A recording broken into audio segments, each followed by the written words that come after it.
Women have this innate ability to give life to everything they are invested in.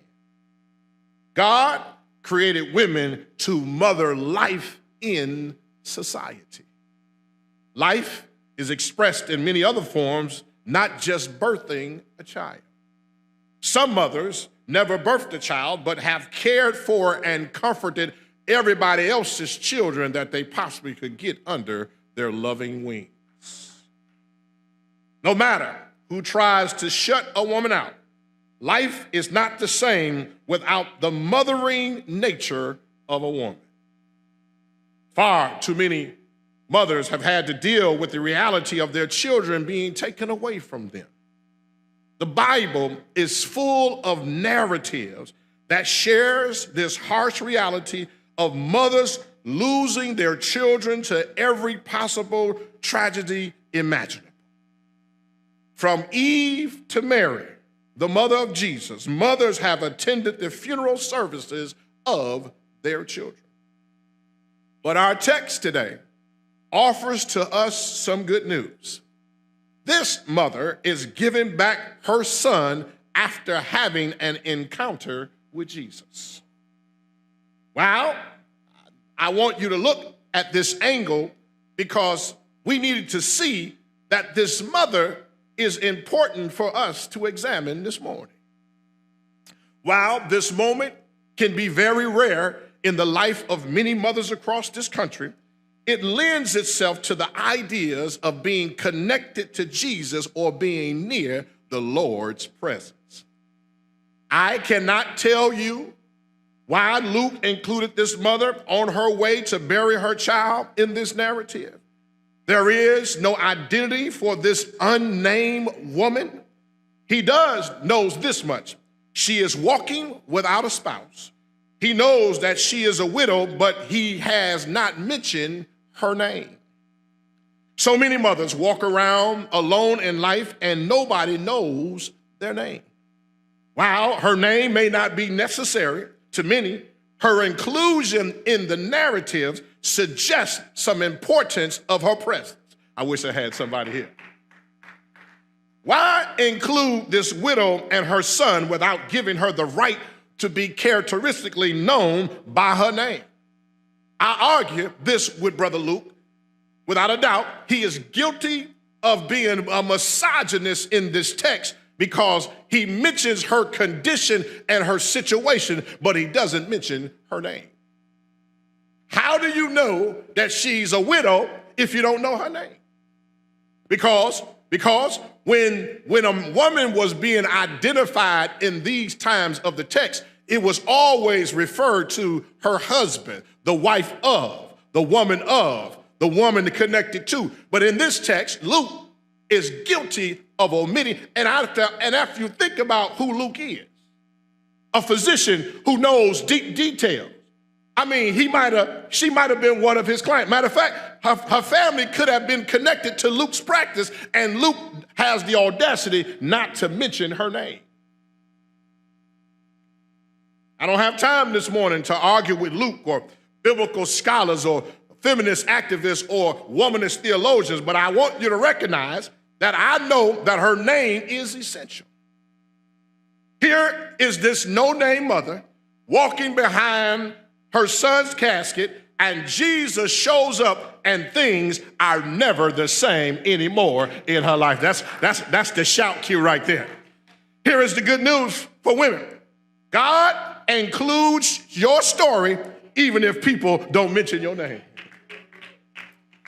Even if men overlook identifying you by your name, your narrative can never be excluded eternally from the halls of God's mind and heart because God knows who you are.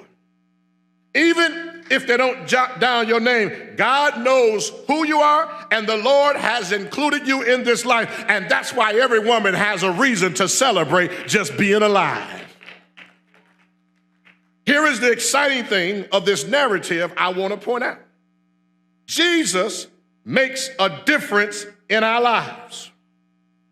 Jesus makes a difference. That's good news on Mother's Day because no matter how bad things look, when Jesus shows up, things cannot remain the same. And here is why. 3 things I want to drop on you, and I promise I'll get out the way because I know Mother's Day brunch is just around the corner. Here is 3 things Pastor want to share with you as to why.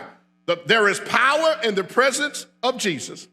There is transformation in the touch of Jesus, and there is restoration in the receptivity of Jesus. Power, transformation, and restoration. Can I unpack this for you? You don't mind, do you? There is power in the presence of Jesus that Luke records for all mothers. Mothers, don't give up or give in your hope whether or not the Lord is with you. I stopped by here to tell you God is with you, Mom. Mothers, God's presence with you is irrevocable. I'll never forget. Both of my parents were away in federal prison, and my wonderful blue-eyed, blue-haired, chocolate brown-skinned Geechee grandmother from the saltwater patties of Florida. She was connected to the whole Geechee clan coming from Africa. And we went to the refrigerator. And we were looking for some homogenized milk. Because we ate cornflakes, and this is before Frosted Flakes came out. We ate cornflakes with a little sugar in them. And Grandmama knew how to cut up some bananas to make that meal almost just as scrumptious as filet mignon on Sunday morning breakfast. I know I got a few witnesses in here who used to have cereal before homogenized milk came out. And what Grandmama would do, she would take 2 cans of pet milk and 2 cans of water and a couple of tablespoons of white Karo syrup. And she would put it in a pitcher and she would stir it up and she would put it in the night before because she knew that her grandchildren needed something and she didn't have the wherewithal to take care of my mother's kids and everybody else's kids. So Grandmama knew how to make a way out of nowhere. And before homogenized milk come along, we had the best milk ever because we had Grandmama to stir up some love in that situation. What I'm trying to tell you to understand is that God was with my grandmother and God is with whatever mother you are because God has a way of showing up even in the milk can. Moms, whatever you and God covenant together, that bond is sealed. One thing I've learned about mothers is that mothers know how to talk to the law. Can I tell you about Willie Roof again? Willie Roof used to have some parrots, and her and the parrots would be talking, but on Saturday, my grandmother, the same lady I told you about them cornflakes, my grandmother on Saturday would be cleaning up her house. Every Saturday in my grandmother's house, even though she had that French provincial furniture with the plastic on it, she still cleaned up every Saturday morning. Saturday morning around my house, around my grandmother's house, the thing was you got ready on Saturday for the week ahead. I don't know what some of you mothers are doing with some of your kids, but I want to stop by here to tell you, if your child is 12 years old and they cannot wash their own clothes, iron their own clothes, and clean up their own rooms, you have failed them as a parent. Because my grandmother and family, they believe that you ought to get to a point in life that you ought to be able to take care of yourself and everybody shouldn't have to run behind you. Can I get back to Willie Roof? Willie Roof on Saturday, she would put on her some Al Green and she had her little sip, some Pabst Blue Ribbon beer. And Grandmama had that little cotton can stuff with the metal top. And she would grab her a fingerful and put it back over in her jaw. And all day long, she would be listening to Al. And Grandmama had that little dance. She just lift that hip just a little bit. She had that house coat on with them buttons, with them pockets in it. She had her stuff over here and had a gun over here. And Grandmama would be walking around the house, and all day long, she would be drinking her beer, chewing her stuff, spitting it out somewhere, and cleaning up the house. But the whole time she was doing that, she wasn't listening to Al. She was talking to the Lord. And we used to think Grandmama was crazy. We used to think Grandmama had lost her mind because Grandmama would be talking to the birds and the birds be talking to Grandma. We say she might be a little tipsy. But later on in life, when stuff got tough on all of us, we remember how to have our own conversation with the Lord. And I don't know how you do it, and I don't care how you do it. I don't know your business, and you don't know mine. But all of us know Mama has a way of talking to the Lord, and can't nobody stop that conversation. Why? Because moms and God have a connection that can't nobody break.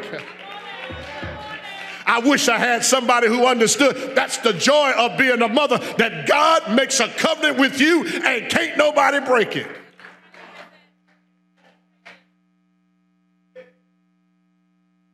Woo! Not only that, but there's transformation in Jesus' touch. Luke helps us to look at this narrative. Listen, look at the text. Jesus never touches the boy.